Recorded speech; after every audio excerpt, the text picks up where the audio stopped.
Casey, do we need to test? Casey, do we need to test? Can you? Survey class. Learn. Okay, thank you. How that pieces together.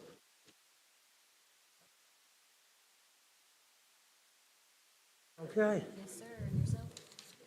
I got no complaints. Nobody's complaining, so I just act like I could go on and do what I was gonna do. Where do you hide that they don't complain to you? Ma'am, Where do you hide? what I do, I just hide good, you know. I guess so. Surface when I absolutely have to.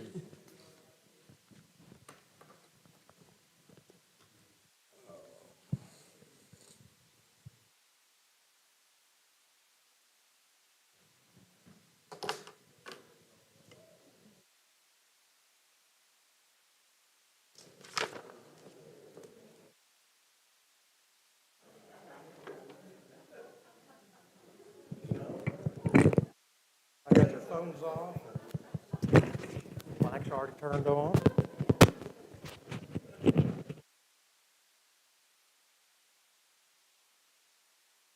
Robert's got the special mic. There's a reason for that, Rayburn. Can you hear us? Okay. Can't hear myself.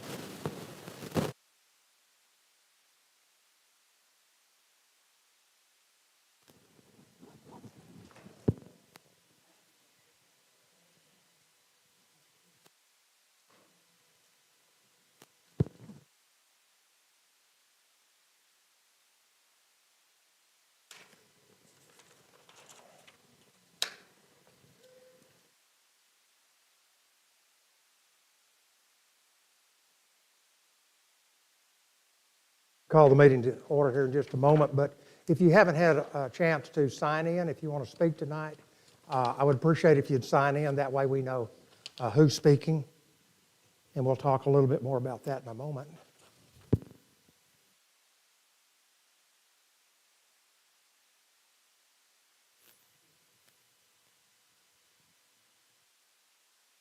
It's 5:30 p.m. on January 9th, 2024. I'd like to call City Commissioners meeting. It is a workshop. I'd like to call it to order, please. First item is invocation, and Robert Rayburn will lead that.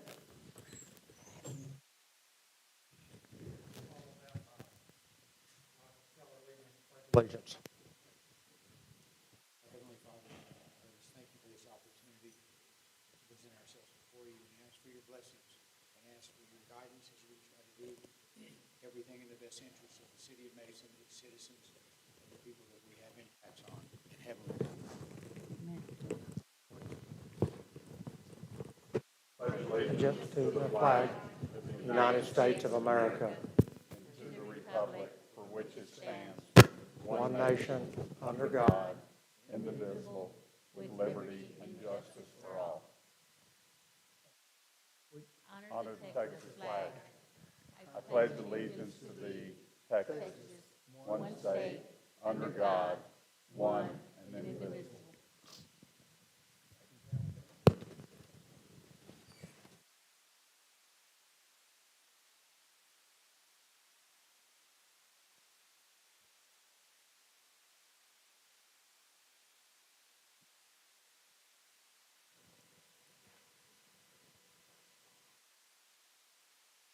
I wanted to give you a little brief information about what we're doing tonight and what's going to be involved in us looking at a new ordinance dealing with animal control.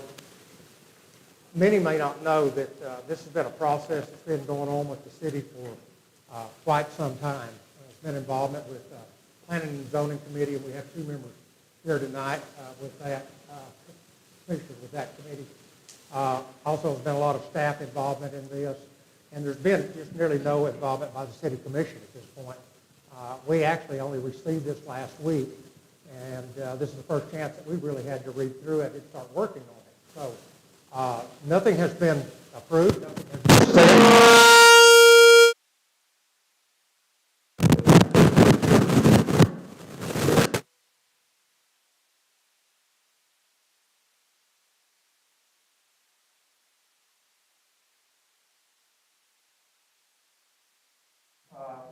let you know what we're planning to do. This is actually just a workshop. Nothing can be formally approved during a workshop. It has to be during a regular or a special commission meeting. And over the past several years, believe it or not, this thing's been worked on by P and Z. I think the first draft was presented to P and Z on 11/16 of 21, and they did the final revision on this in May the 30th of 23, and they conducted actually 12 individual meetings just dealing with animal control work. So it's nothing that just happened overnight. Just briefly looking over the ordinance, it looks very good. It looks very comprehensive, which is something that we need, because we need something that will help protect our animals, protect our citizens, and offer quality of life that we all enjoy here in Mason County, and extend those things. So we will, in a moment, give y'all an opportunity to express opinions, comments, and all. Some of you may or may have not seen this first draft that we're looking at in the city ordinance. We're going to display on it as we take a section at a time. So hopefully you can read some of it as we go along. We will actually bring it up as well as we're looking at individual items on it. So bear with us. These are available on our website under this tonight's meeting. That will be the full first draft. It's not the final draft or anything, but the first draft. And so what I envision how this will happen is we will have this workshop, as well as we may have another workshop before we take it before a regular commissioners meeting, where we can actually approve or deny it or have further discussion. So your opportunity tonight, we welcome you, and we're glad that you're here to express your opinions. You'll have that opportunity to do that tonight. If we have a second workshop, which I anticipate we will, you'll have again another opportunity as you're able to see how some of these things are discussed and described and how we're progressing. And then, actually, before we pass an ordinance, you'll have another opportunity at a regular special fall commissioners meeting, and all these will be publicized by our normal procedures all over on our website as well. And so you'll have at least 3 opportunities to express your opinion. Another avenue that we would like to take advantage of, and this is one of Nancy's ideas, which I thought was great, is because we want to know what the community thinks about animal control ordinance, what the city's role should be, and what we shouldn't be, is we would like for y'all to either go to City Hall and present your comments in writing, or you can turn one in tonight. She's got forms available. Are they at the back as well? No, Right they're there? right here. But you can pick up a form and fill it out and give us your comment or what you think about certain items. If you'll list the section, if you know the section that's referenced to by this, or like I said, you can get on your phone and look up on our website and follow along there as well. Then list the section, because when we go to reviewing those, we want to make sure that we understand what your thoughts are and what your comments are. And the commission would love to have that information as we consider what we're doing here. So the first thing I would like to do is open this up for public comment. Before I do that, I need to read a little bit of information, because we want to conduct this meeting in an orderly manner. God didn't believe in chaos, and I don't either, so we need to share information in an organized manner. But anyhow, to make a public comment, citizens may make comments, suggestions, or present complaints about any issues, including items posted on the current agenda. Commission members may not discuss the issue except to present relevant factual information and to ask questions of the citizens or our city staff to further clarify. Commission members may request that an item be placed on a further agenda for discussion and or possible action. In order to be recognized by the chair, all comments made by the citizens need to be made from the microphone up front here, please. Because of the proceedings are recorded as an official record of the public meeting of the city commission, any citizens making comments will need to identify themselves and speak clearly, please, as they do that. We will, I'll call on you if you have signed in. Patty will retrieve the second page if we've not, and we'll take those in this particular order. We will, tonight, the way we want to host this meeting is that this section will give the public opportunity to make any comments they want. Individuals have 2 minutes.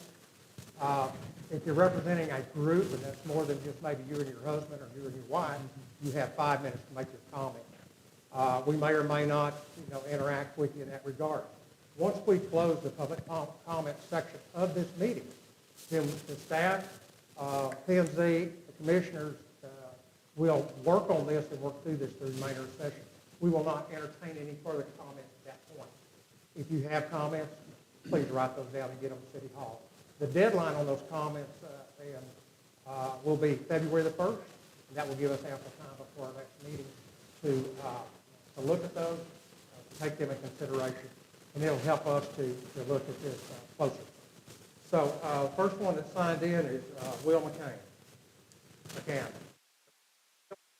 Step up to the mic here and speak to us. This is the list of the folks.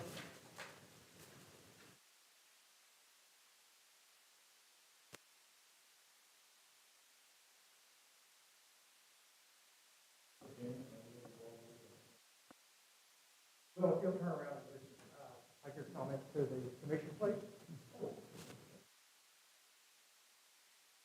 Mr. Mayor, Commissioners, fellow citizens, my name is Will McCann. I speak not to criticize the ordinance because I realize its necessity. We have enough old codgers and difficult people in town to make it necessary to protect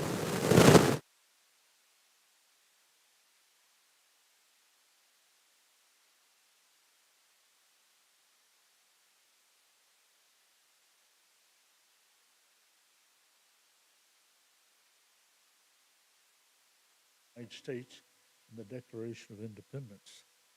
Combined, it's much shorter than the ordinance. I know we're trying to seek perfection on this, but one of the things I've learned in my long life about perfection, that it's like virginity, often sought but rarely found. And I do hope, Mr. Mayor, the staff member who typed this has recovered from her carpal tunnel syndrome. First comments on enforcement on page 6. The authority for the dog catcher, and I'm not being pejorative here because I don't know any past dog catchers, present or future. No one would have to deal with future. But everybody's going to call them the dog catcher, so we'll deal with it. That authority given there is extremely wide, extremely vague. It probably exceeds the authority of law enforcement officers as to, if they think there's a problem, they can go in and take a look. The sheriff can't do that. Should the dog catcher be able to do that? I understand you said it's been reviewed by lawyers, but when I went to law school, you couldn't do that. I don't think they've changed the Constitution. That invites a major lawsuit, and who pays? Secondly, kind of a petty question, but I have 5 dogs, 4 of which are rescue dogs, and 1 cat. So that makes me a kennel, according to the thing. But also, I have to register 6 animals. Unfortunately, their vaccination times come at different times of the year, and I've got to go to City Hall 6 different times just to register animals. And I guess my question, why do we have a registration of animals? What do you do with it? Can anybody go down and look at the registration of animals, see who doesn't have a dog so they can rub them? 2 minutes. That's your 2 minutes. Can you wrap it up in just a few? Yes, sir. 72 hours or kill, I think that's too short. Finally, a great deal of the value of this ordinance is going to depend on the zeal of the dog catcher. Do you want an overly zealous dog catcher out there peeking around the corner, grabbing every little animal it can find all day? I've got one sneaky rascal that can climb over the fence and then climb back in. And much as I try to restrain her, it doesn't work. I'm working on it. But be reasonable. Have a Mason sense of community about enforcement, and don't be too difficult. Thank you.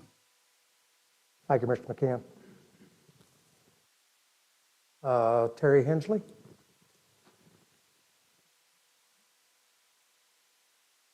Hey guys, thank you. I written it down and timed myself 1.5 minutes.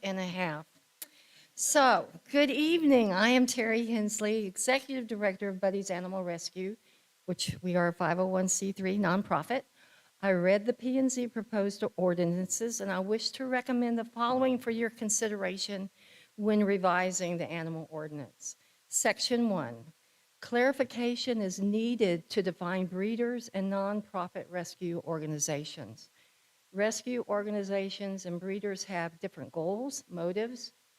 As a rescue organizations accept neonates, injured, abandoned, dumped, abused felines, and canines.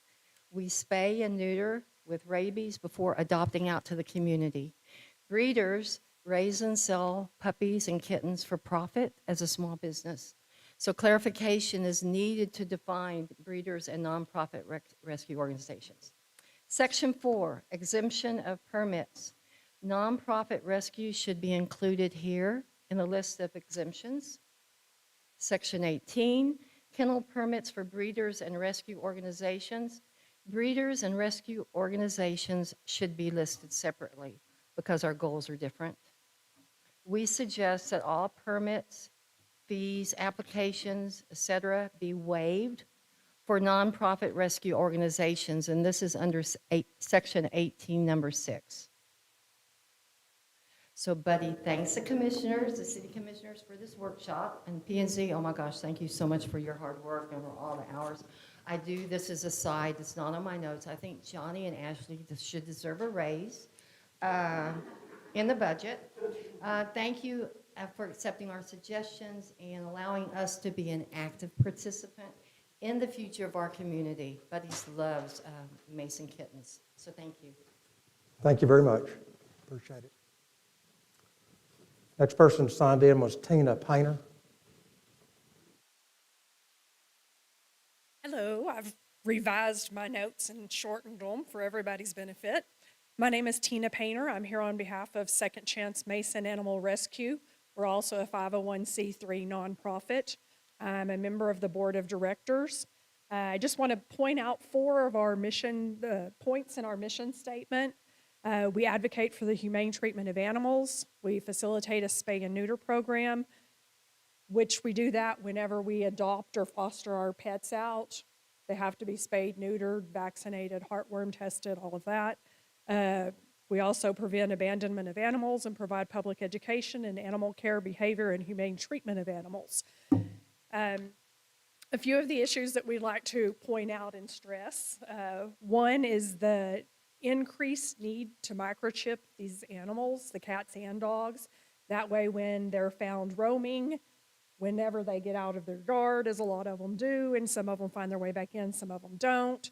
If the pets are microchipped, Ashley, Animal Control, we can hopefully get them reunited with their owners quicker. So we'd like to focus on the microchipping of these animals. Section 9H, the impoundment and disposition of animals. We work closely with Animal Control, but the 72-hour time frame, she's very flexible with us because we need time to vet and find appropriate fosters or adopters. So that 72-hour euthanasia is just not feasible. Sometimes people are out of town. So we just want the flexibility on that 72 hours. The Section 12 on feral cats. We want to work with the city, the other animal rescues on a TNR program, the Trap, Neuter, and Release program. It is labor intensive, it is money intensive, and that's something that the local animal rescues are working on to develop a plan that we like to present when Second Chance presents our written findings or suggestions by February 1st, it'll be in there. But the thing of not allowing them to feed the feral cats, they will overrun private and the businesses. If people are no longer feeding in the communities, they're going to start coming into the restaurants, and then there's going to be an issue with restaurants and patrons. So We just need to be mindful of implementing a TNR program in a specific, manageable way. And Section 18.6 on the requests, we as a nonprofit would like to request a waiver for the kennel fee permits of $250 a year. Most of these nonprofits, we are dependent on the community, and we pay kennel fees for our rescues. We usually get these rescues when they're within hours of euthanasia. That's when we step in and get them with second chance. So if we're already having to pay kennel and boarding, microchipping, spay neuter, sometimes heartworm treatment, which is really expensive and time consuming, then it's cost prohibitive for us to pay a $250 kennel fee per year on top of that.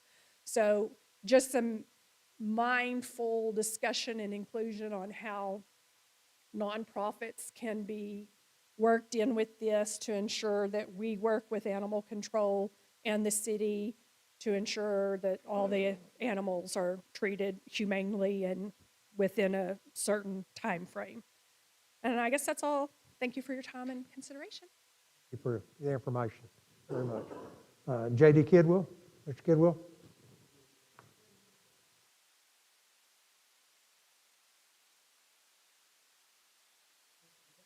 That keeps blaring. Okay. Hi, J.D. Kidwell. I live in Michael's district. First, I just want to say, since I've lived here, it's been admirable what the city does for the animals. First, it was Patty for years, was just go over and above what we'd expect anybody to do in a civil service position. I mean, she spent hours. Ashley and Johnny. y'all do the same thing. We really appreciate y'all. These are great people for all of us, and we know it. You know, I'm just going to give a short, I feel like I'm the poster child on this cattle and large animal ordinance. We lived through it for, I don't know, 5 or 6 years. At one point, I counted 52 cattle on less than 2 acres. Y'all all know it. Thank you. It saved our neighborhood. It saved probably all the way up to Paul's house. I know Mike heard it. Maybe he didn't smell it. But the flies, the smell, the odors, the noise, it was incredible. So this is why I took the time tonight to say thank you. For anybody that doesn't think the city put a lot of time in this, you're wrong. If you might not have been following. I know this is my second meeting to you guys, and I know there was 2 with Nancy at Planning and Zoning. So y'all have done your plans. Only thing I would say on the cattle at large, and again, I guess I'm nitpicking, but the suggested language regarding the number of large animals is 1 per acre. I think that could be clarified because each large animal should have access to a full animal. Because, I mean, what I saw was when we get on my situation, they just put it in a smaller area. You know, more animals in a smaller area. So that's the only comment. And I know that gets complicated for Ashley and Johnny to try to, but I mean, that would be an extended period of time. If somebody's got an animal that's, you know, sick or something, that'd be different. But it's just critical what you guys are doing with this and what you did for us. We appreciate it. Thank you. Much. And if we read through this thing already, we've identified many areas that need work.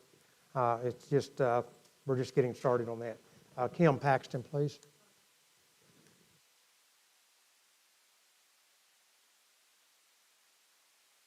Okay, I'm going to try to speak loud. Can you hear me? Okay, this is Kim Paxton, and, well, I live here. So one of the things I'd like to, 2 things on the large cattle and animals, he is right. And I think if there's any pushback on this ordinance for large animals in town, I would just hope that people understand it's a compromise, that I celebrate people's rights to have sheep and livestock in town, but I really, as the poster child of cattle, overcrowding it's just a balance between their rights and my rights as a neighbor. So next, JD did count, thank you to Patty and Ashley for all they've done for animals. And I just want to reiterate, 72 hours is way too short.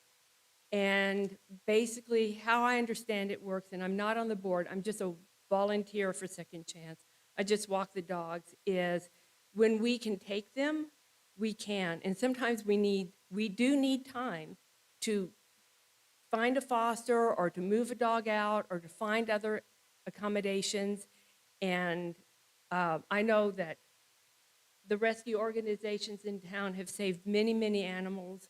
And we really thank Ashley for working with us. And we hope the city, I don't know how short, I mean, is it 72 hours or is it 14 days? I'm not sure what the current time is. When they're euthanized, there's either 72 hours or is it a 14-day period? Right?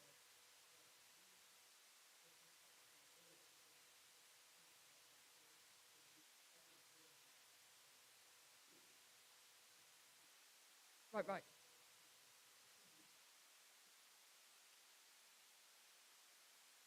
No, I understand that.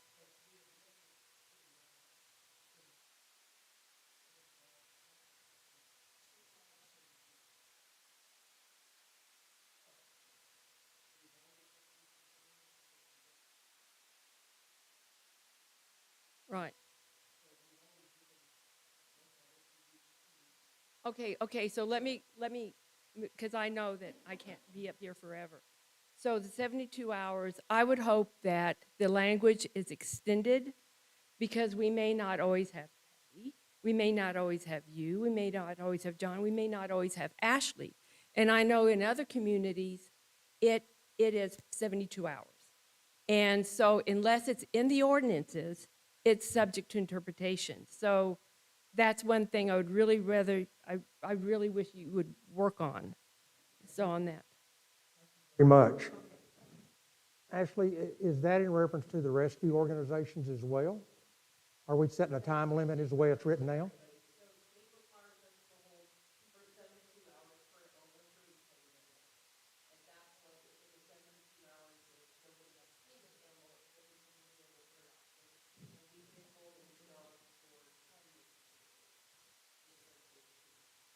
So it doesn't directly affect them? Is that what you're saying?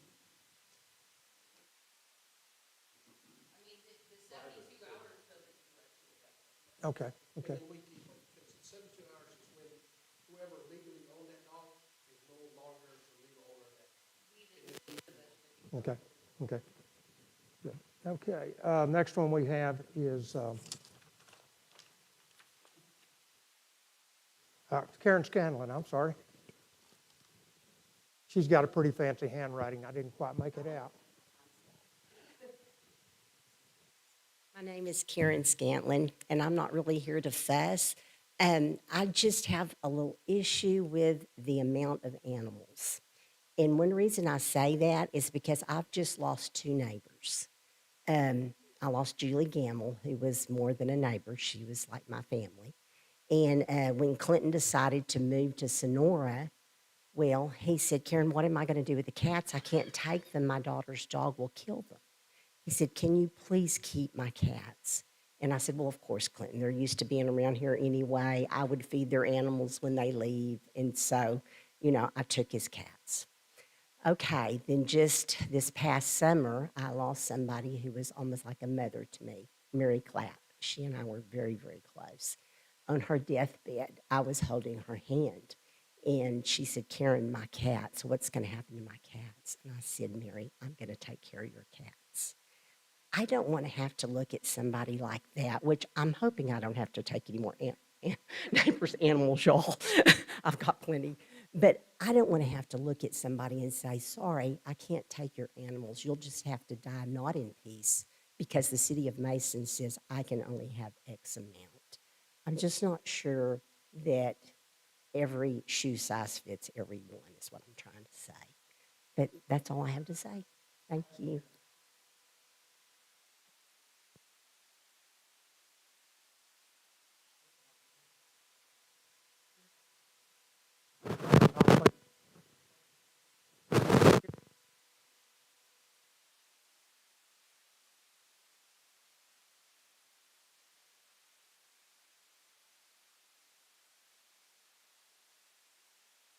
Hi, I'm Cindy Bowden. I live at 417 Hackberry, so I'm representing the two neighbors that live on Hackberry. We recently moved from Midland, Odessa, and one of the things before we bought the property was what are the regulations on animals? We have 8+ acres. So now we have 3 horses, 3 dogs, and a cat. They've all been neutered or spayed. One of the things on section 16 about large animals wants you to provide a place for them to stay and get out of inclement weather. We have that, but our 3 horses don't like to be in there. And they'd rather stay out in the rain and the cold, out under the pecan trees. The other thing that I'd like to talk to you about is our neighbors, the Torreses, and they have about 5 acres.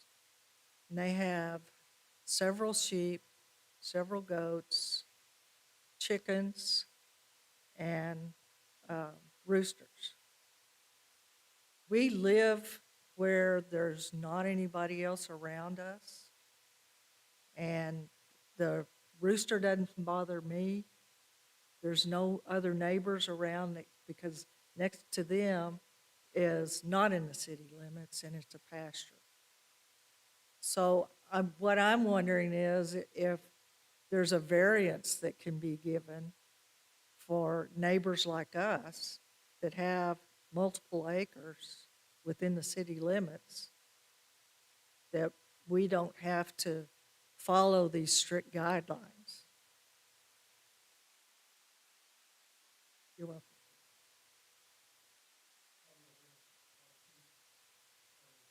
Anybody else want to comment?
We'll be able to work our way through this. I don't think we'll get but about halfway through this ordinance tonight. I think it's too much material. We are trying to help the audience by seeing what we're looking at and having these on the board. They will gradually scroll through this first 4 sections, and if we go to discuss about any particular point, then they'll put that up on the board. And so we're trying to be courteous. We're trying to help the audience see what we're seeing, and as we go through this. So we will start with section 1 through 4. Nancy or Missy, you want to make just a few comments on it?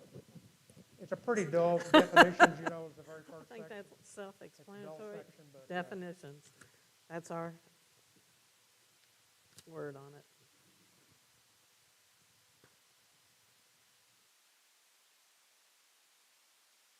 We did Terry had requested that we put a definition in for breeder and for a rescuer. So that that can be, that's, I think, the only, from the comments, that's the only one that I got out of section 1. I took note.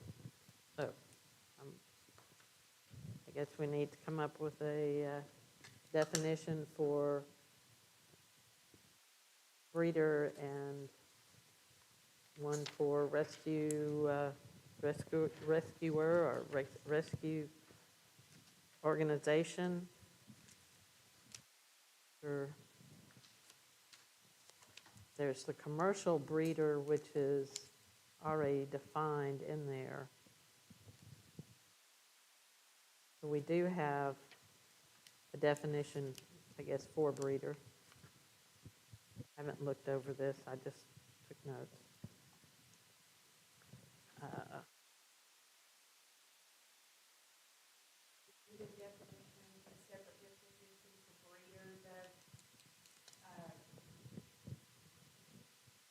Maybe it's litters that are given away. I mean, technically those people didn't mean to breed their animals, I don't think, but. I think in the definition, you need to include that these organizations are 501c. That way, they're, I mean, it's very precise. Yeah. Well, there might even be a way we can distinguish between a commercial breeder and just a breeder. I mean, if I have to breed them once every 2 or 3 years, the situation is quite different than somebody that has 5 or 6 female dogs that breed them as fast as they come in. And so I think that's probably needed as well. But the rescue, absolutely, I think we need to define them and make sure they meet certain qualifications, and then we will help them along because we're appreciative of the work that they do. Okay, under the definition for commercial breeder, and when we, P&Z discussed this, it does distinguish, it's intentionally, on one or more occasion, they breed their animal intentionally. Now, for the sale or otherwise transfer possession of offspring of a breeding dog or cat to another person for the purpose of breeding, show, personal pet, resale to the third person. We were trying to make it where if you had a pet and you bred it once and, you know, sold or gave those away, it's not, it's an act that you continually breed the animal. We discussed this, we had a hard time with this too.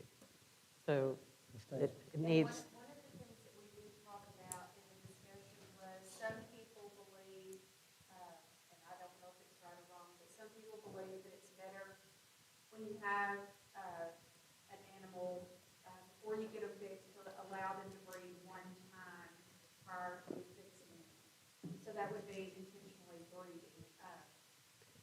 So, I mean, we did have discussion on that as well. I'm wondering if we couldn't change that for a commercial breeder, intentionally breeding 2 or more times, which the first, you're off the hook on the first one. Right.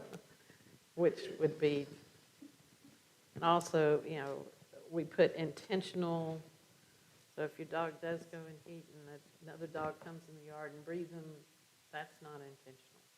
Nancy, can I ask How do you a you question? prove that? I was going to ask a question.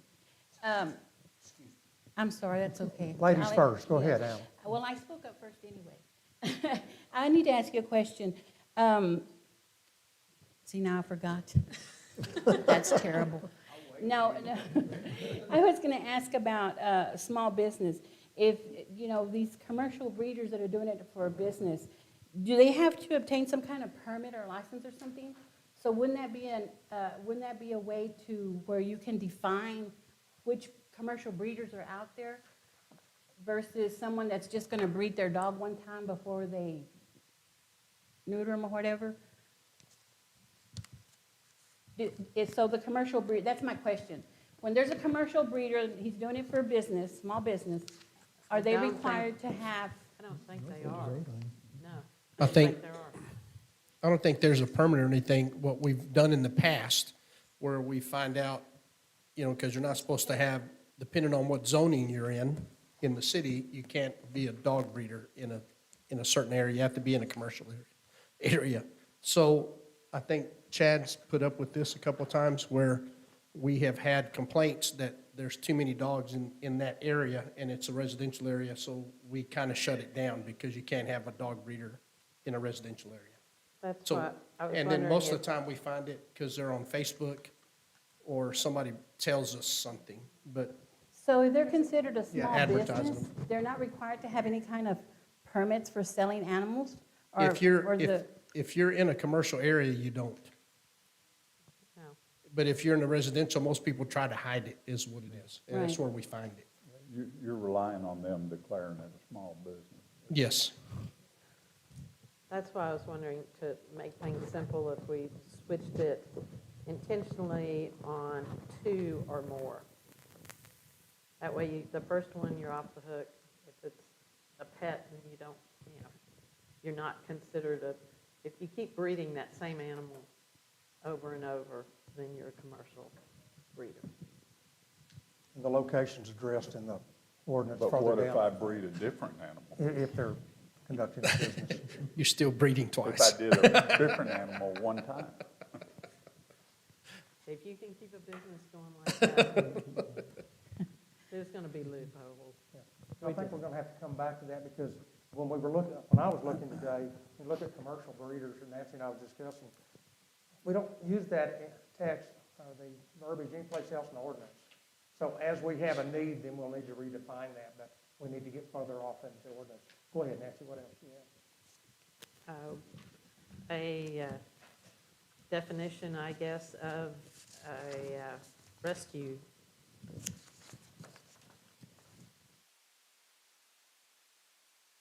But is The it, lack of, is that what you're where- saying? Yeah, there's not one in there. Wants to put in a definition for a rescue. That's what my question was, the lack A of. rescue 501c organization. maybe Terry? Terry. Okay. Okay, we're working on your request for section 1. You had requested that we need a definition for breeder. Now, we have commercial breeder, which we're working on. But what definition or distinguishing, what are you asking for as far as rescue organization? Do we need? A definition for rescue organization? Or what you had requested that we have in section 1, definition to distinguish between breeders and rescue. See, what better yet, Ms. Herta, would you write that up and get that to the city hall? What you think a good definition would be that would protect the 401Ks or Cs, I mean? Yeah, not a 401K. Okay. That way we won't have so much back and forth. No That's- problem. I was just trying to cover what, Yeah. I don't believe there were any other remarks about section 1.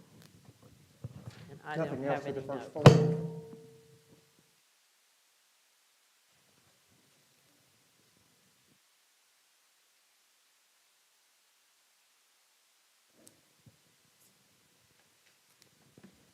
One point, For those of you that may be leaving, I'm going to go ahead and put these forms, if y'all want to use these forms to fill out with suggestions, at the back table where you signed in.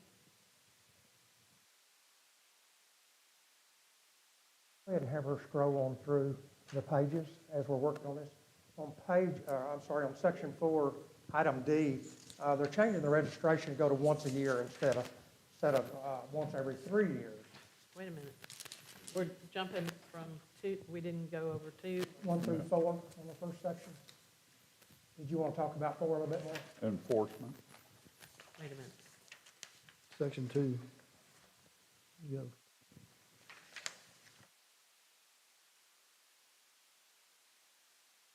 I'm sorry, I may have not communicated properly. Yeah, we'll take 1 through 4, those sections, and then we'll One at a time? Yeah. Okay. Is there any questions on section 1, the definitions? Okay, that was the only thing that anybody No, I made think any so. comment. Everybody okay on Yeah. that? Yeah, Yeah. they're We'll gonna try to make work up their, something on rescue, and we'll try to work up something on commercial breeder Yep. to identify. Okay? I'm sorry, go ahead with 2. okay.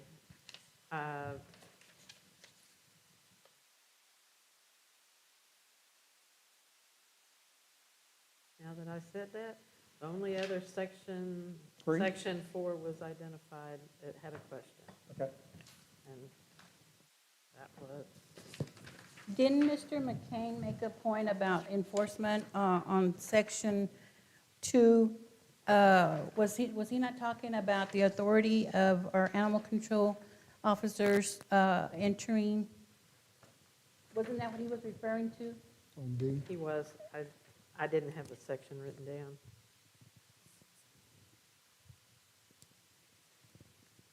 Where did I just see that? It was section Yeah. 2, what was it, D? Were you questioning, Mr. Velez, about the enforcement capabilities or authority? No, Okay. my concern is going through, when I went through this, my concern was, I saw different bullets where, there's different statements being made or whatever for the ordinance, but how are we going to, like, say, the abandonment of an animal, where, they're gonna, this fine or whatever, how are we gonna prove that? How is the city or our animal control officer, is this gonna be all based on complaints from citizens?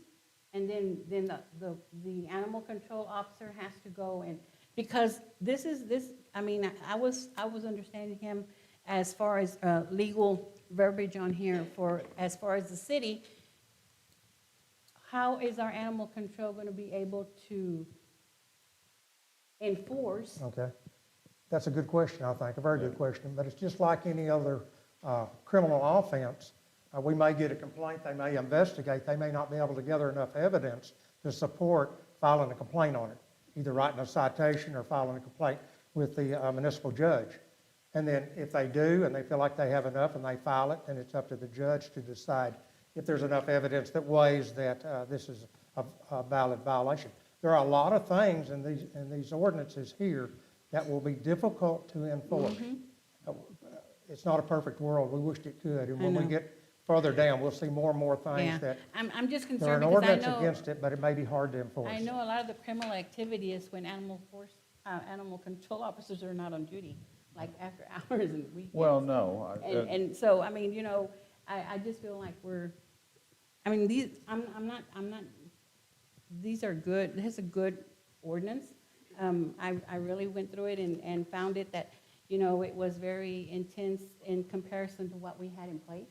It's kind of, it's awesome, but I'm just concerned that, what leg do we have to stand on to prove in some of these, so it's gonna be driven by citizen complaints. Well, that's right. And that's what Somewhat. most are, right? I mean, they're not gonna go out necessarily throughout the neighborhood looking at this stuff. Most of this is to have something, my perception, to have something in place in the event that you did get a complaint, it could be, investigated, so on and so forth. So that was my perception of it when I read it. Yeah, I think, just to clarify some of these, I think where we're getting at is, say we get a complaint, say there's, I'm just gonna throw a scenario out.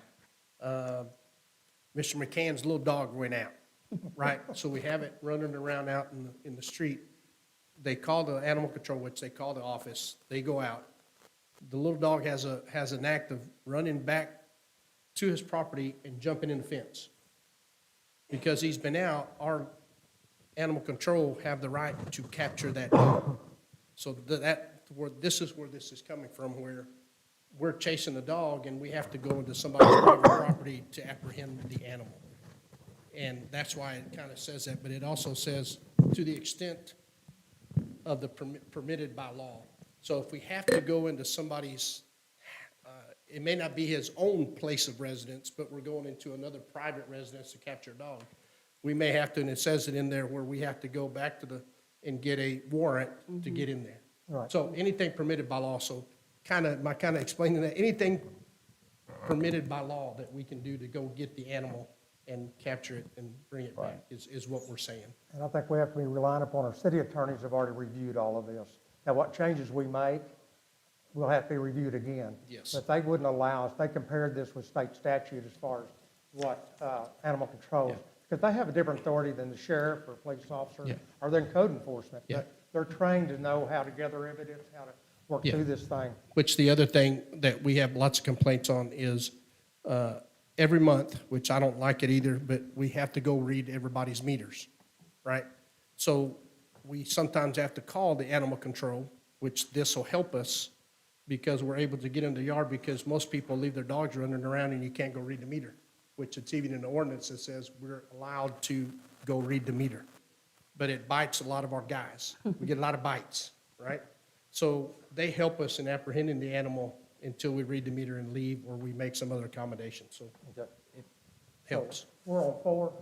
Nancy, are we on 4? 4 and 3. We're one through 4, like you said. Yeah. But I mean, Yeah. 3's a penalty stage, and then 4 goes on to. On number Permit 4, tags. they asked for exemption for the animal rescue places on,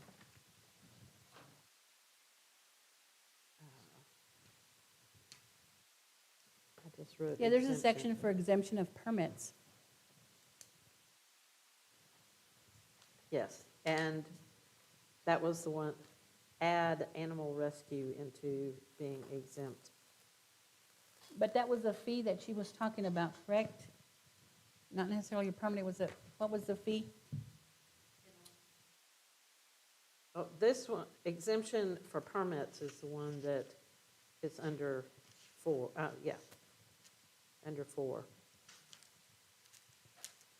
There's circuses, carnivals, zoos, organized livestock shows, hospitals, clinics, but there's no animal rescue. Well, there's someplace further down in the ordinance that talks about rescue. Is there not? And it's Yes, addressed there? but I'm there's sorry? not, under the exemption of permits, understand how they would want their, Second Organize. chance, yeah, second chance and. well, we any, have- whatever rescue league should be able to be exempt from permits for, It was a kennel fee is what, that $250 kennel fee? that was another issue. This is for tags. Just the permits. City tags and permits to have each animal at their location. They don't have to get a city tag for each animal that's there for a temporary time. So Right. exemption of permits on E, add that to it, Right, right? yeah. Animal rescues. Yeah, With put F, 501c3. yeah. F needs to be added as, Yeah, So add F, add F and put that on. that's what you were talking about, Terry? All right. Just want to make sure I didn't jump to conclusions.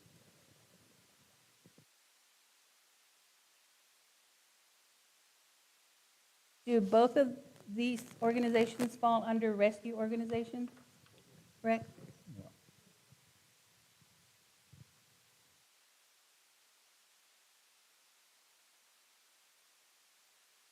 We'll make sure that's plugged in on both places.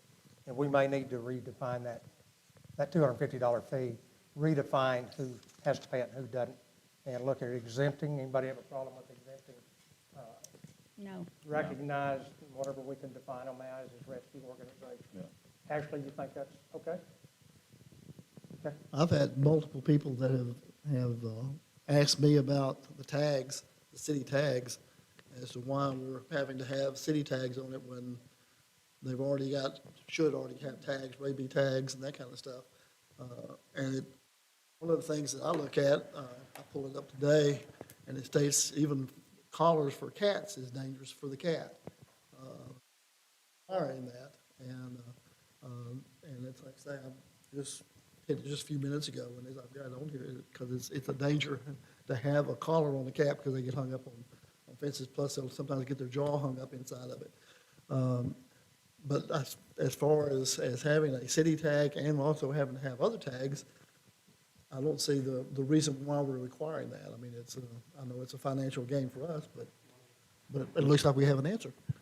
We have an answer for that, because in order for us to make sure that those animals have a rabies shots or everything on there, so that you have to come in the office, because if there's a bite in the city, we know that those animals are covered.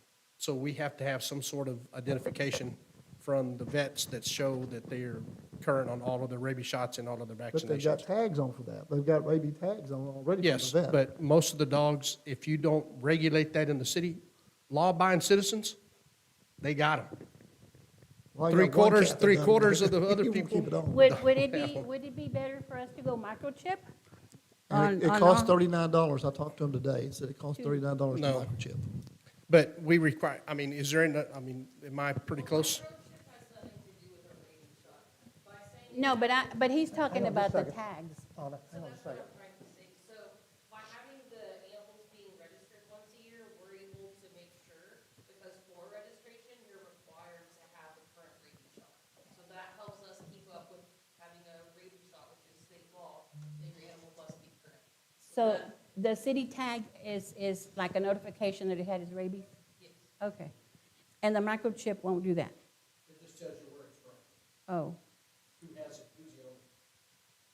I don't have pets, sorry. So I'm Also, part of the registration, having tags with the city, the original thought of that also was to entail registering your animals with the city, descriptions, names, color, possibly even pictures in the future, so that if animal control picks up an animal and they have no idea who it belongs to, it's not animal control's purpose or thought to, oh my gosh, let's take this down to the pound. We got 3 days and we're going to euthanize this baby. You know, that's not the intent. Right. Their intent, because I've worked it and I know, we want to get that animal back to the owners as quickly as possible, get it off the street where it's safe.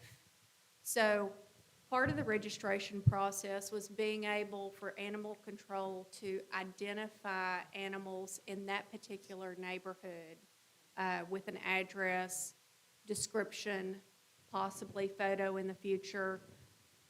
The rabies vaccination, yes, that is helpful too, to be able, because if it's a bite, if the dog has bit somebody, say the dog was hit by a car, and somebody ran over there to help it, it didn't kill it outright, and the dog was injured, and somebody ran over there to help it, and the dog bit out of pain, fear, whatever, and it has happened.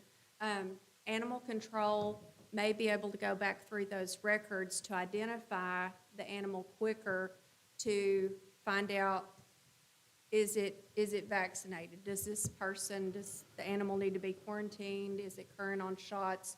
What is the protocol for the person that's been bit?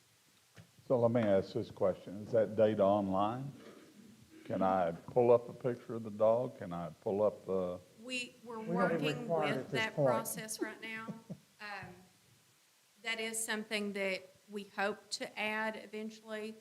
We don't have the means to be able to have pictures, but they do have the certificates that they can scroll through. And honestly, animal control is pretty savvy. They know the animals. I mean, Yeah. they're pretty smart. And Yeah. I mean, even though it's been a long time since I've worked animal control, they still send me pictures and like, do you recognize this dog? Oh, yeah. You know, Well, but- so, Every time we find one, we just text Ashley. Hey, you know who this is? Oh, yeah, this is.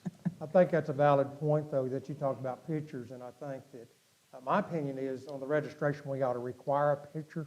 And nowadays, it's so easy for somebody just to click a picture on their phone, and they can bring it in, or send it digitally, or whatever, and have that accompanying the registration. You agree, Ashley and Johnny? Because then, for the protection of that pet, that helps us identify who the owner is. Because they may be fearful to come out. They don't want to get involved. That was my dog, but he bit somebody. But, we can help identify that. So we can add that to the registration requirement.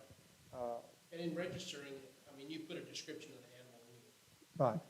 A picture would be great. Be a lot better, so- because But there may be since- something. Yeah, since we are the rabies control for the Mason County, not just city of Mason, we are the rabies control for the county also. So- we have to have some sort of identification on there, and that's why we require you to register it.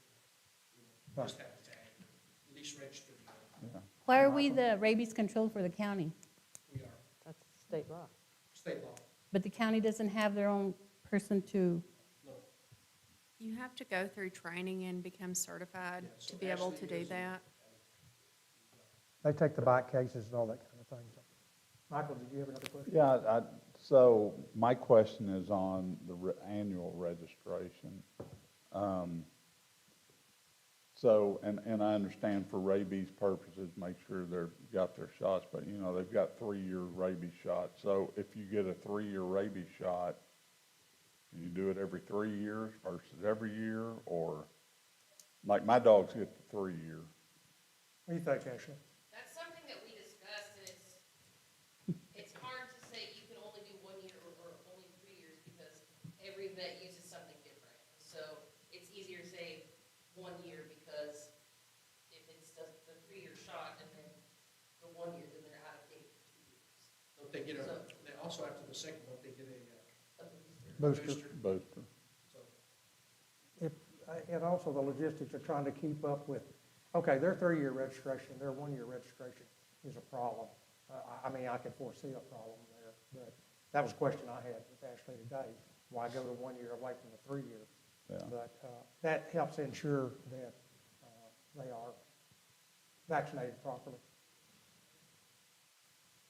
Anybody have a major problem with that, with us maintaining that in the language?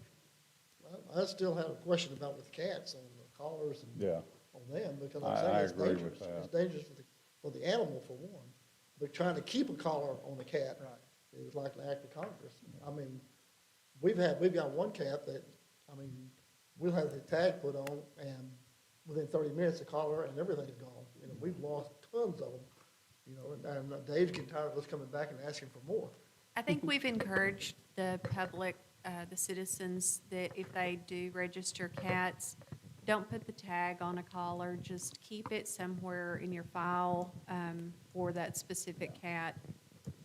That way, the tag doesn't get lost or whatever, because we agree and we understand that it We is. still have to have a collar on it. We're still saying for identification. Yeah. You want to have identification for them, and so. I don't, I don't see how you can. personally don't think cats should have collars. Like our cats, like my wife actually bought collars for our cats, and one of them got its front paw through and was 3-legged, and so we just took them off. So, Like I say, this particular article right here is very specific about it. Is there any state language on that, on rabies, that requires us to have that in our ordinance? Well, with having a photo of the cat on file, that might help identify them I mean, some less people than use the having knocks to have in the a collar. ears, use different things, tattoos on the ear, Actually, can we live with that if we delete the collar for cats? If we do the photos, and that'll be our backup, because I can see down the I'm road good when we with get that. farther into this ordinance, where we're dealing with multiple cats, how many cats do you own? And when we have them registered and owners, then that will give us the authority we need to try to enforce that with the wildcats, so. Paul, does that mean we're not gonna see you walking your cat? This particular cat, if something had not picked him up, I'd not bother being home. You don't want a picture on file or tag. We'll make sure that we can, We could come up and pay him to get that one. we'll eliminate that language, and we'll make sure that we're legal on that. It's not something that's required of us, because we know presently we've got enforcement officers that use good common sense. And you say, I can't keep a collar on, they're not gonna cite you for for not having a collar, but who will be here 10 years from now? Yeah. But they still need to be registered, and information needs to be on file. Absolutely, they need to be registered. And picture, which would, And that way she or Johnny can check real easily. Any other questions on Paul, where section? did you find that, was it under section 6 or 5? On the cat collar, E, section 4E. 4E? Mhm.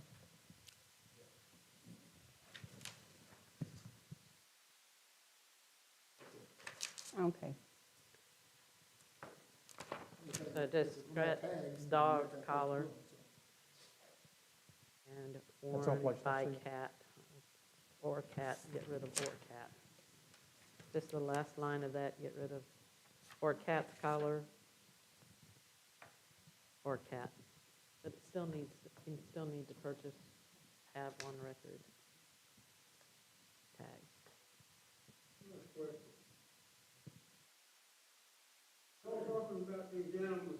Sir? Yes, sir. Were you here when we began the meeting? Were you here when the meeting began? When we started? Okay. Well, you can pose a question. She'll get you a piece of paper. When y'all sit here and talk about these cats out here that don't carry tags on them, I caught one. Sir, you're out of I order. went out there and had him euthanized. They charged me $10.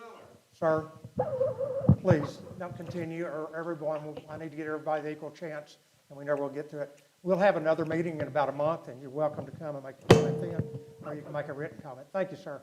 Appreciate it. Okay. Anything else on 4?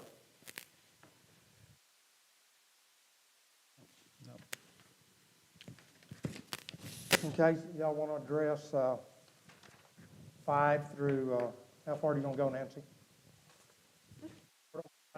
Off one at a time. Okay. We hope to get halfway through it tonight, but we're not going to work into the wee hours either. So 5?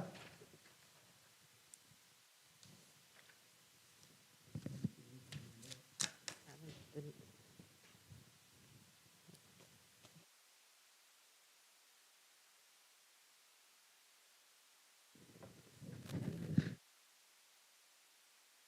It's 72 hours. Questions on 5 or go to 6? Questions on 5? Most of these are state law. Yeah, I mean, no question Yeah. on 5. 7, and most of that state law too.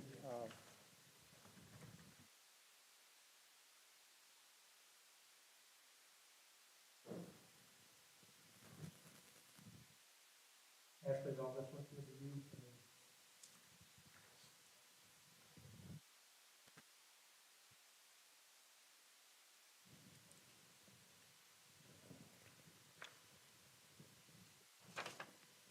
Are we on 7? We're on Yes. 7, yes, ma'am? So I have a one- question. one thing on 6. On 6D, where it says city of Mason shall test animals that have had direct contact with person. Is that animals that do not have a current rabies shot, or, okay. So should we delineate that in there somewhere, or? Yes, that are not, They're not current on rabies vaccination? Well, most of these are like skunk or like a coon or something that your dog contacted. We usually shoot the animal and we get it tested, just to ensure that your dog's safe. And Oh, it's so also- it's not my pet? It's not your dog. Oh, got it, It's a- okay. And it's also the dogs outside of the city limit Yeah, that we don't have record of, yeah, but affect within the city. yeah. You It's know, not, they don't Okay. live here, they're not tagged. They Okay, have come across that city limit at time and didn't read. But okay. that's, we have the right, Yeah, 'cause there's they have the only one way right to test those. there's only one way to test that animal. So would you feel better adding the language on D, the city of Mason shall test animals not known to be vaccinated that have had direct contact. I mean, Yeah. some language like that. Yeah, I mean, I was just wondering, so if my dog is current on rabies shots, does it have to be tested? So I'd be You don't have to be tested, but it Quarantined. may be quarantined. quarantined, sure. Right, right. Sure. That does clarify, because what Nancy said is next, all the other animals will be tested at the discretion.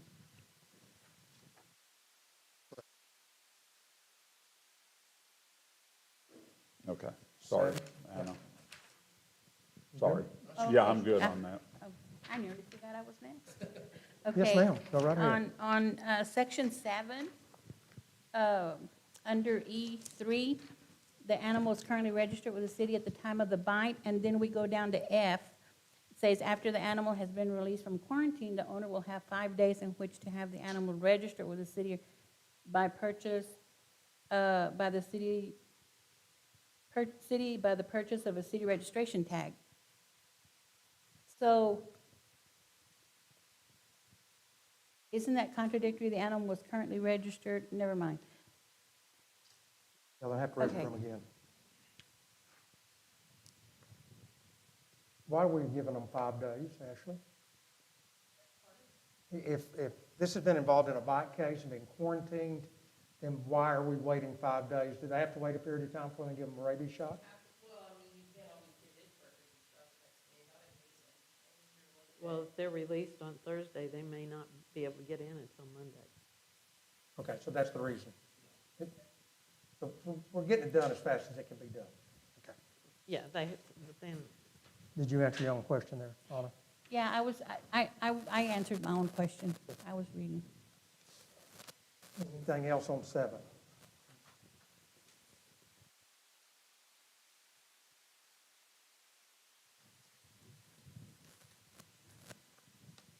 Section 8?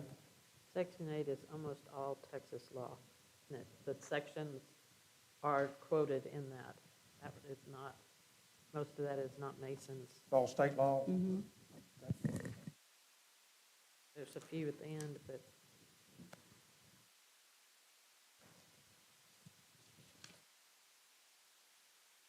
We're on section 8, under dangerous animals. The liability insurance required under section 822042 is to be in the amount of at least $500,000 and shall be the bodily injury or property damage. Are you required to request from the owner proof of insurance?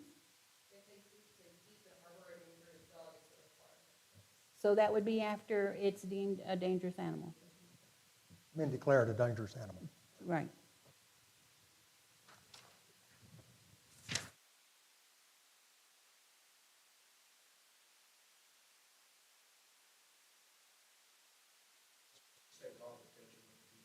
yes, this section is mostly state law. Right. It's not something we designed for Mason.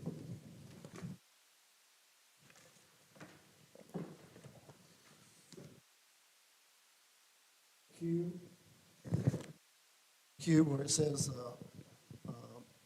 should any person desire to file a complaint as to, about the animal, a sworn statement, are we requiring that to be notarized? As a sworn statement, or we're going to have a notarized copy of a sworn statement? That's the only way you'd be sworn, I thought. Just the requirements, Q. what's in Q, yeah, G in Georgia. Q. It says, should any person desire to file a complaint concerning an animal which is believed to be dangerous animal, a sworn written complaint must be first filed with the animal control officer. It contains all that information. I mean, anybody could do that. Yeah. But Then his it's up to question, them to investigate it. but his question is, does it have to be a sworn, Does it have to be notarized? a notarized statement to the animal control officer? Patty, do you know? A sworn statement, Paul is right, it is notarized, and we do have 3 notaries at the city office, and we do not charge for notarizing.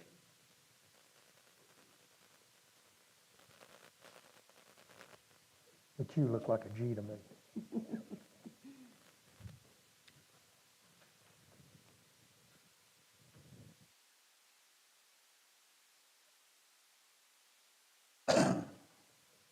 So what is a dangerous animal collar on T?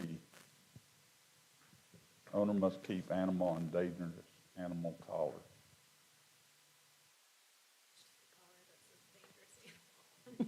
It's a particular color of collar, isn't it, that can be recognized Oh, okay. from a distance? Did you ever watch Silence of the Lambs? You gotta get down there and look at it. No, oh. That's state law too, isn't it, Ashley?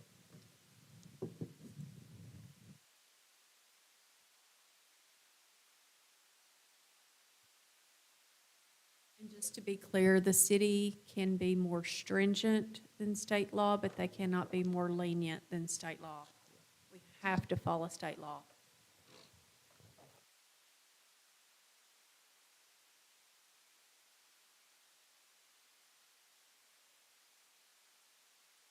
Okay, I'm good with that. Section 9.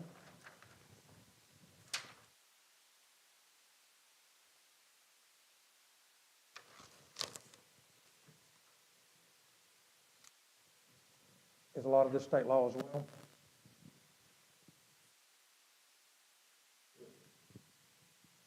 No?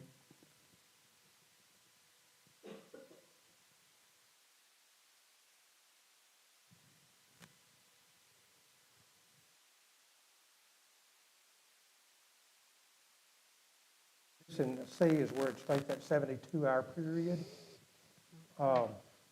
which only gives us a right to actually own the dog. It doesn't mean that we put the dog down or the cat down or whatever down. So do we want to put in writing more time, or do we want to give the city the option of doing what they feel is best?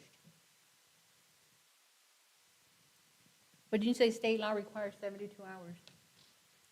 But we could give it more if we wanted to. That's what I was asking.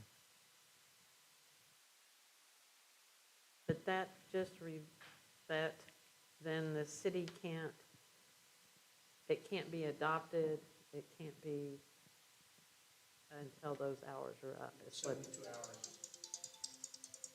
It's not just to euthanize it. It says, like on H, it says, all impounded animals must be deemed within 72 hours following the beginning of the next business day may be destroyed in humane manner by the Animal Control Authority. So is that, so you're trying to, so say after 72 hours, like put something for the rescues to say, Could you put something, John, like, or Nancy, something in addition to that, unless pre-arrangements have been made between our animal control and our rescue organizations? That way that 72 hours doesn't lock them into the 72 hours, but it also gives them the leeway to work with. The 72 hours doesn't have anything to do with the rescues taking them or not taking them. That just sets the time to say, does this animal have an owner? We have to give the owner these 72 hours to come forward before we can make the next step with him. Whether that be euthanizing or then reaching out to a rescue to adopt. But, I mean, the 72 hours don't change for whether it's going to be euthanized or I think most of it is just our policy on what we do. Okay. Should- On These the are the last, animals that we, the last Yeah, 'cause it statement. says all impounded animals. Last statement on C, animals impounded but not quarantined shall become property of the city of Mason if animal has not been redeemed within 72 hours. Okay, so then it becomes property of Mason. Should that not somehow have the notification? Because like I say, if a person's out of town for a week's vacation and you can't, so It's it a should be business 72 day, so- hours with the notification. It So has if it's to, a business, so if we catch it on a Friday, we don't, the 72 hours doesn't start until Wednesday. Well, that's what I'm saying though, but if a person's out of town vacation for a week or, 2 weeks, should not be from notification of the owner. I think it's Some- important for the registration, because if they got their tag, they'll immediately know who the owner is. If we got a picture of it, know the area of town, that'll help us identify who the owner, and even if they're on vacation, we got a cell phone, we'll be able to reach them. So I think some of the things we're putting in place is aiding and helping that owner. They may be in Switzerland. Well, they could Well, be if gone they're- for 6 months, I mean. if they're gone for 6 months or 3 days, 6 days, somebody should be taking care of that animal. They've abandoned it if they left Right. it for 3 days if they're unattended. Exactly. So that's, we discussed that, but that's why we put from the next business day, so that if it's taken in on Friday, they don't have to have it notifying by, they don't have to have it out of there by Sunday. We'd start on business days, which, and if you're leaving town and leaving your pet for three days, somebody should But at what least happens be if somebody's responsible. taking care of it, but the pet gets out anyhow? Then the person taking care of it is responsible for contacting animal Call control. animal or- control and say, hey, we lost our cat. I mean, if I'm keeping his dog and he gets out and I don't have his dog for 24 hours and I'm taking care of it, it's my responsibility to contact people and see, try to locate it. That's part of taking care of somebody's animal, I would think. You have a question? No, sir.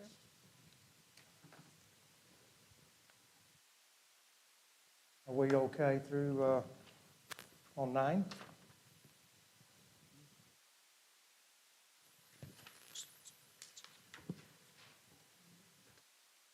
H says may be destroyed. It does not say they will be. Say it again. On H, it says if they're not redeemed in the 72 hours, that they may be destroyed. So Right. if you have an animal that is viciously having issues and nobody's, then they could euthanize it. But a normal one, they're going to try to get rescued to. No, well, I'm assuming that we have a process in which we would adopt the animal out if it's a dog that is adoptable.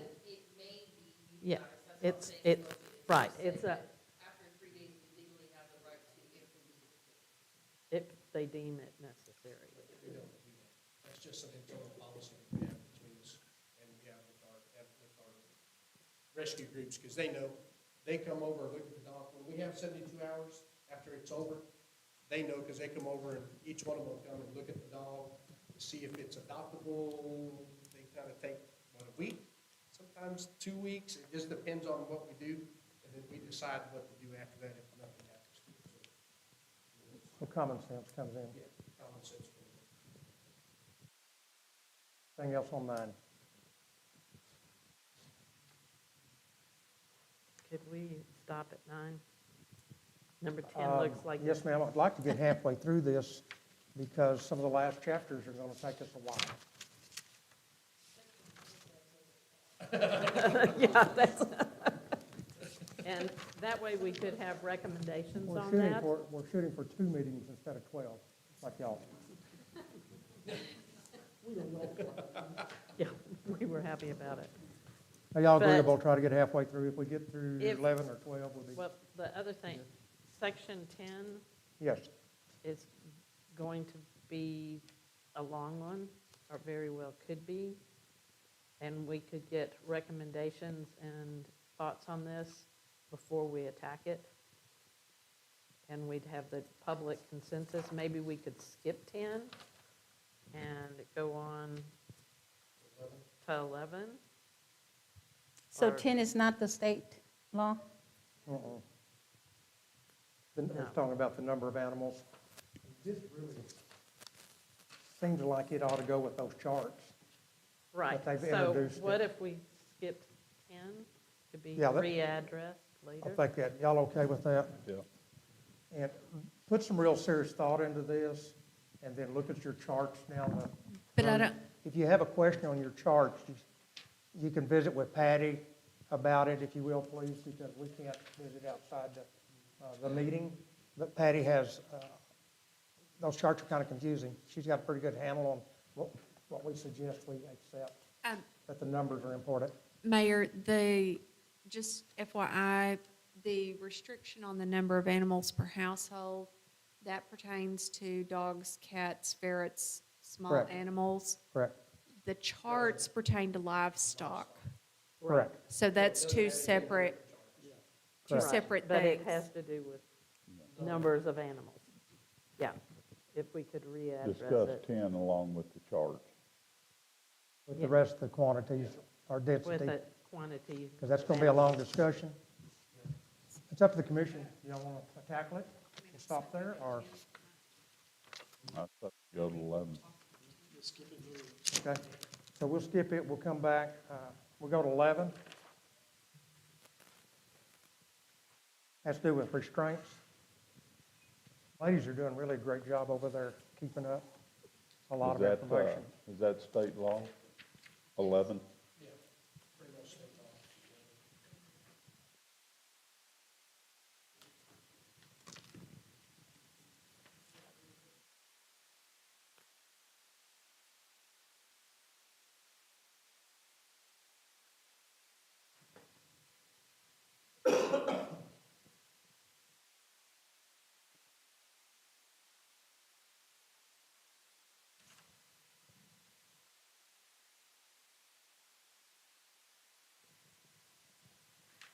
Hey, Ashley, one of the things that you had mentioned was hindering the meter reader.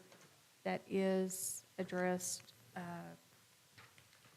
on section 11, on the second page of section 11, down at the very bottom. That it just mentions that they're tethered near the electric meter to endangered. Do we need to just leave out the tethered part? I think that's just talking about them tethered to the meter or part of the meter. It's addressed later about preventing us from reading the meters.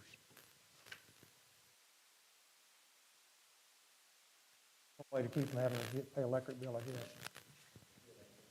guess. For a little while.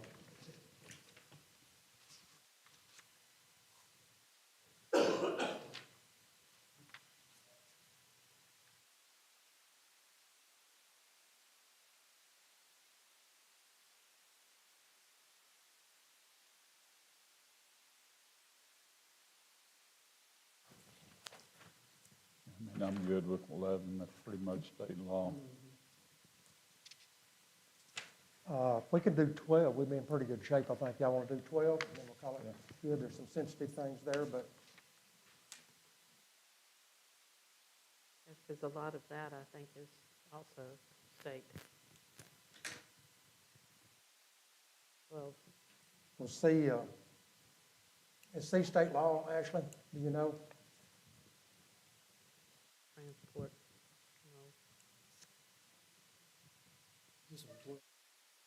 Right? Yeah, 12C.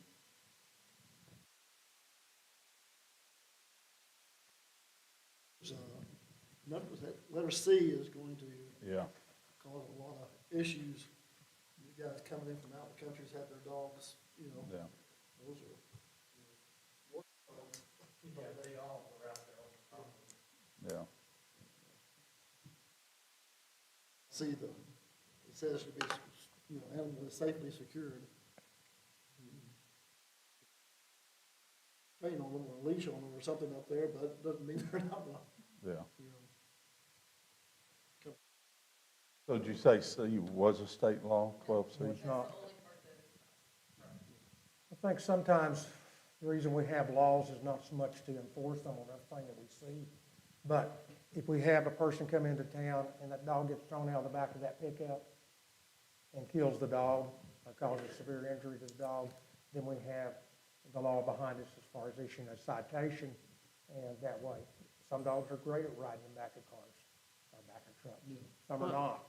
But if we have it on the books, then we've got the enforcement ability or citation ability. So this isn't necessarily something that we're going out looking for and all that dude's driving without. Well, and Ashley will remember this situation, and I think this is kind of why we added this. There was a young man traveling through Mason. I don't even remember where he was from, but about Lowe's, his dog fell out, jumped out of the back of his pickup, and got run over. We could not, and it killed him. We could not locate the owner, had no idea where the owner was. contacted the vet didn't recognize it, so we took it to the landfill to dispose of it. And the young man came back to town later that afternoon looking for his dog, and we explained to him that he was in the landfill because we couldn't locate the owner. And then he wanted us to dig up the landfill to find his dog. So that's kind of the reason why we put that in there. It's not necessarily the locals, the farmers, the ranchers that have the dogs in the back of their pickups and stuff like that, but it does happen. So to protect the animal, to protect other drivers, I believe somebody got bit out of the thing. I think, yeah. Yeah, the dog wasn't killed outright. It had to be humanely put down. But that's kind of why that particular item got added into the ordinance. I mean, yeah, I just want y'all to realize that most of the items in this ordinance, it wasn't something that we just dreamed up, or it's stuff that actually happened. It's stuff that we actually went through, because we literally started working on this ordinance back in 2017. And it's circumstances that we literally lived through, worked through, endured, that got us to work through some of this stuff. It wasn't just copied and pasted out of another ordinance or something like that. It's circumstances that we lived. Right. How would this, in the scenario that you just gave us, how would this ordinance prevented it or had any effect on it whatsoever, other than being able to find the guy, or just giving us a legal, our obligation to get rid of the dog? If the dog hadn't been riding in the back of the pickup unsecured, the dog wouldn't have fallen out of the back of the pickup. Right, but I'm saying it did, just like it, if I have my dog in the back of the pickup and he rides back there all the time, or she does, if she falls out, it's the same thing. So, but in the scenario that you gave us, how would that change? How would that have changed anything? In other words, what's the legal ramifications? Is that what we're looking for here, is the legal ramifications for it? It's not necessarily legal, it's protection of the animal. I think we're trying to encourage people, and that's the thing, who obeys the laws? Mainly the law-abiding citizens, but if we know there's a law in the books, we're more likely to abide by it. Yeah. Like, I used to have my dogs ride in the back of my truck, usually in a kennel, but not. And I would snap them, and I would be more likely if I knew it was illegal. And I don't know. But to Paul's point, this guy's from out of town, right? He's not gonna know our ordinances. So, and I get why you put it in there. I'm just wondering if it has any teeth, and what are the consequences, because I do think, like you said, this one's gonna hack a lot of people off, especially these old ranchers that, I see them come through town all the time. I guess my question is, what teeth does it have? If somebody's coming from out of town, they're not gonna know our ordinances anyhow. So is it the ability to fine them if we need to? Is it the ability to recapture cost if we have to humanely put them down and take them to the dump? I mean, what's the idea behind this one? My idea behind it is just protection of the animal. There is no teeth to it. There probably won't be fines, because I don't think the animal control is going to chase somebody down and flash their lights at them and pull them over and say, hey, you can't have this dog in the bed of your pickup and unsecured. I see where you're coming from. I see exactly where you're coming from. I see that. But at the same time, I just think that we're opening a can of worms right here that it's really not going to be, if it doesn't have anything that we can, any teeth to it, as you're saying, we're putting an ordinance in that can come back and kind of bite us in the butt, down the road. And that's at y'all's discretion. I mean, we presented, what we thought was good. If y'all see that it doesn't hold any merit, The problem is, I guess, remove it, yeah. what I can see now, I mean, y'all can remove it because the day that me, and I'm not here, or she's not here, or he's not here, and somebody else is here, and they see this law, they're gonna go look for it. That's, What's the consensus of the commission on this particular thing? About, just one more second, go ahead, Lynn. Okay. Nancy. Okay, if we have this and they have to be secured in the back of the truck, what if this dog that's not secure bites somebody? Is there an issue with that? Now,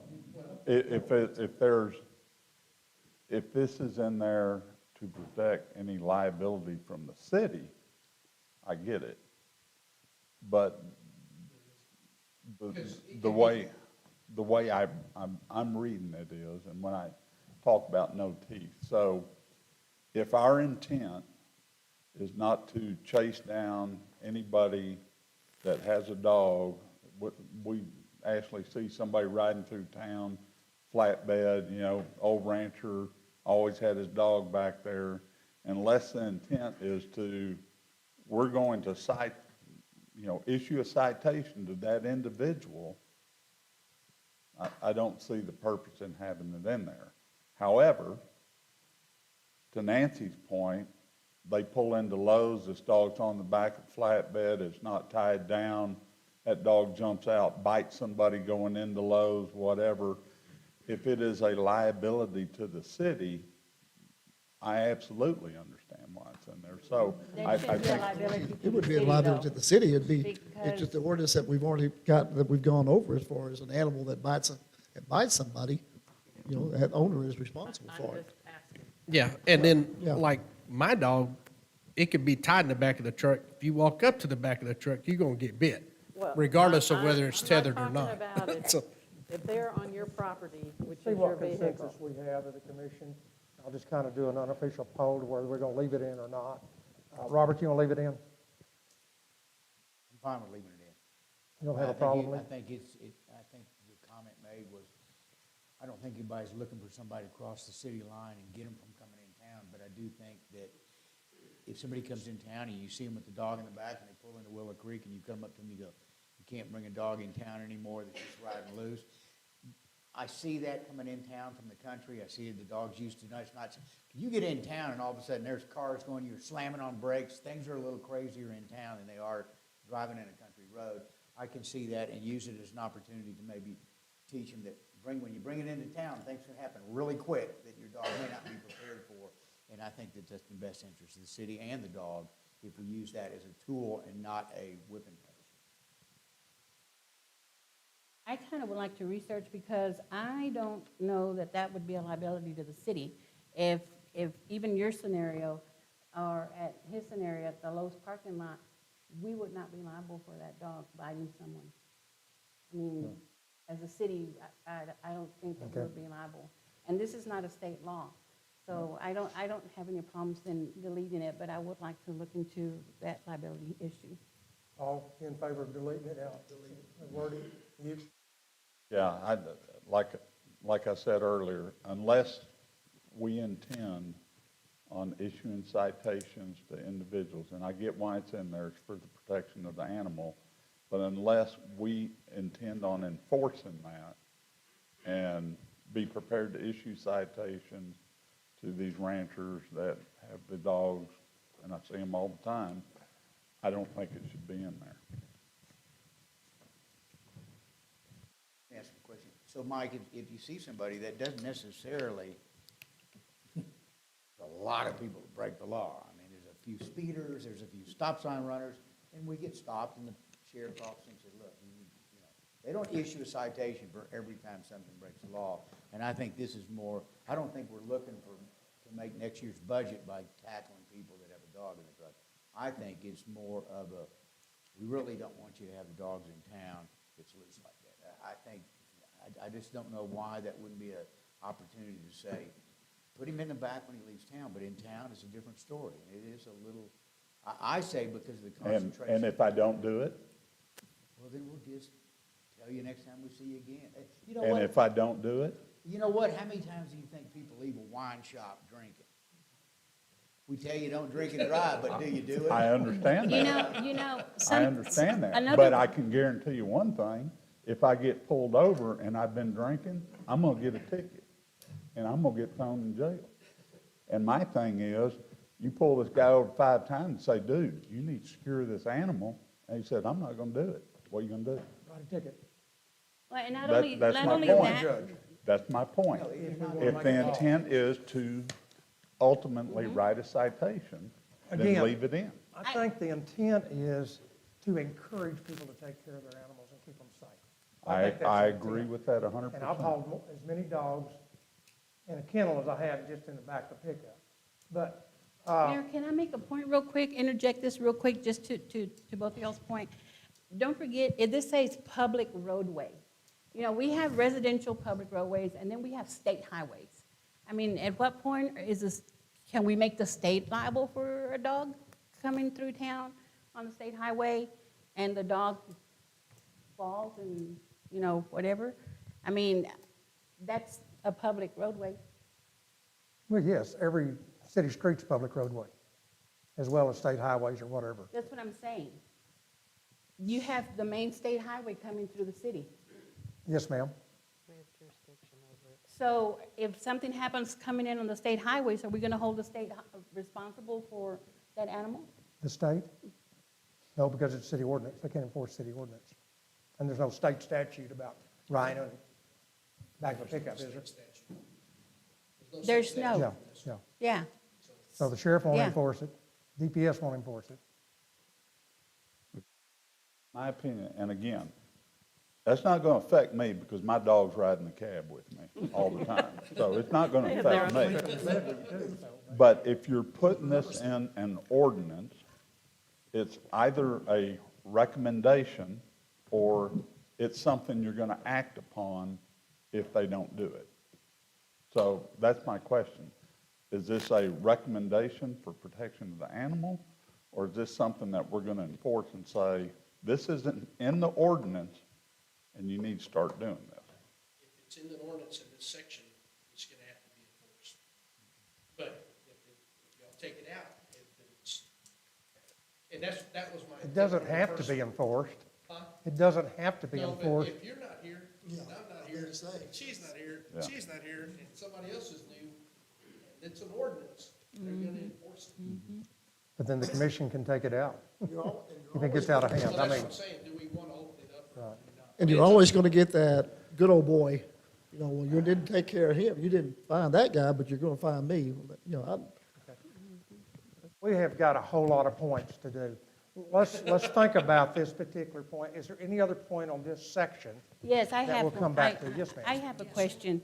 On F, it says, "No owner or person shall sell, trade, barter, lease, rent, give away, or display for a commercial purpose any live animal on the roadside, public right-of-way, commercial parking lot, or any other flea market."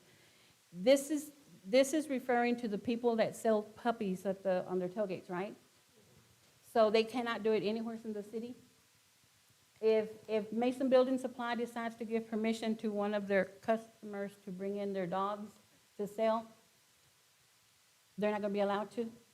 Nope, that's what that says. Right. We went through this with the food trucks, where the property owners gave permission.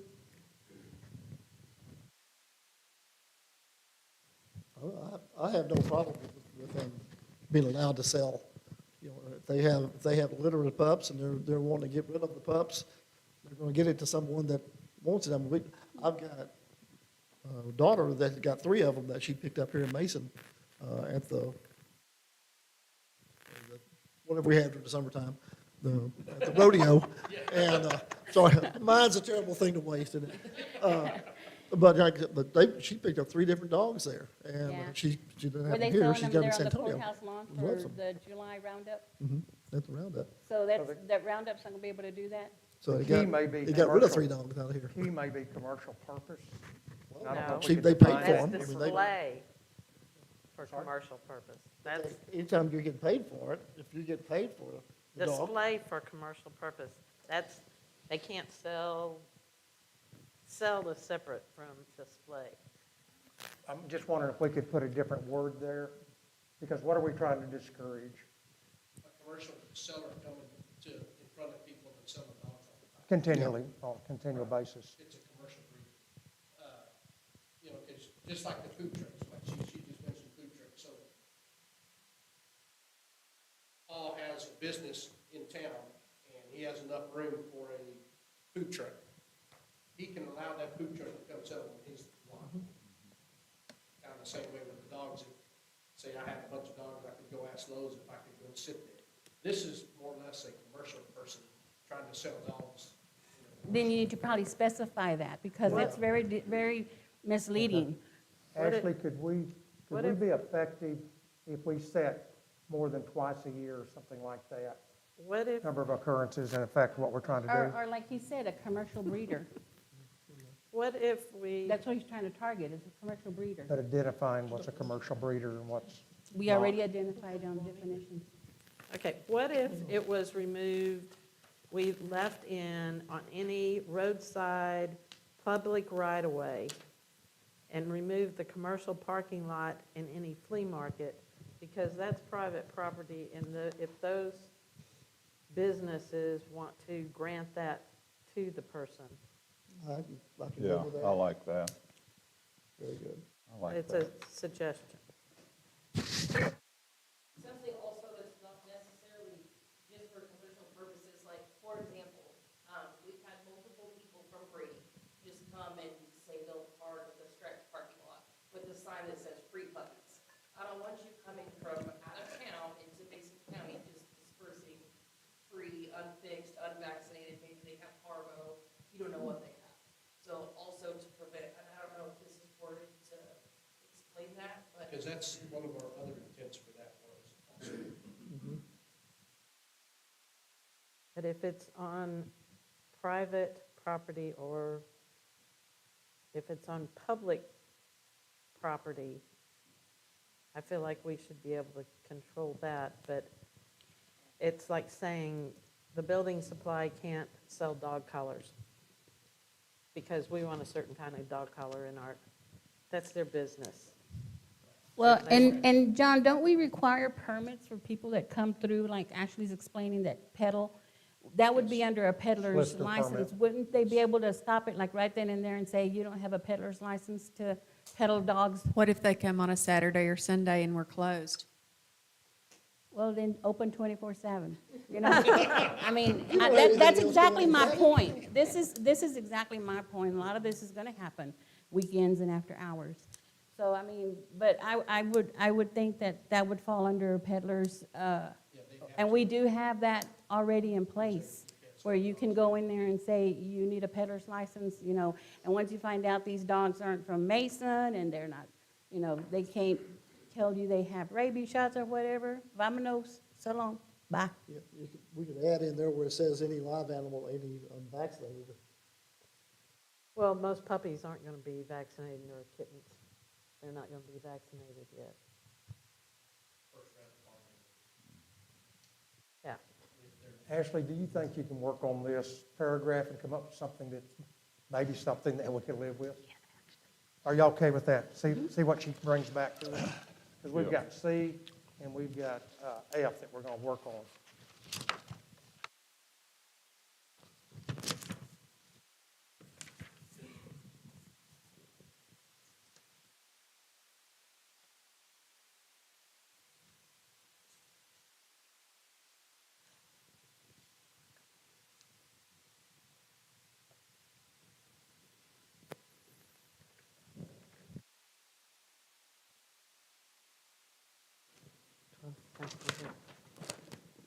On the very last one, on H, like in Henry, we're quoting another city ordinance. Is that necessary? Quoting city ordinance number 09-307, abandonment of an animal. I don't think It states the penalty, which the ordinance does not state. That brings up something else. The penalties on all these events are the same, is that correct? Except a few instances? Unless stated. So I don't know why we're continually to repeat that. Unless otherwise stated. Right. And I mean, do you we- think that's we- worth cleaning up? As we went through, all of a sudden we realized that, and that's why we switched those. So it probably could be rewritten without those. So we could clean that up a little bit. Okay. Anything else on 12? That's halfway. I would encourage, we will schedule another meeting on this. What did we talk about, Nancy? Do you remember? I can't remember what the calendar was. It'll be about the second week of February, I believe. And so Yeah, we read had real a- hard. We're going to come up on some real hard, challenging topics that we are going to have to do a lot of thinking and praying about to figure out what we will support for the city of Mason. In the meantime, we'll be getting information from the city, from their recommendations and stuff, and that'll give us something to support. On February the 5th, we scheduled a P and Z workshop on this to go over any and all comments. And Okay. No, they're going to review them, and then they will bring that information to the next meeting. And we can start from here and go on through, clean up anything. Right. So that it will move more smoothly. So on February the 5th, isn't that when, at P&Z. 5:30 here, we have P and Z workshop on this, so it can be announced. People can come then and give opinions and views also. We'll put that out to the commission in the next dates that we set. Any other business in regards to I this? just want to say y'all did a great job on it. Thanks for all the time and effort that you put into it. Absolutely. I will entertain a motion.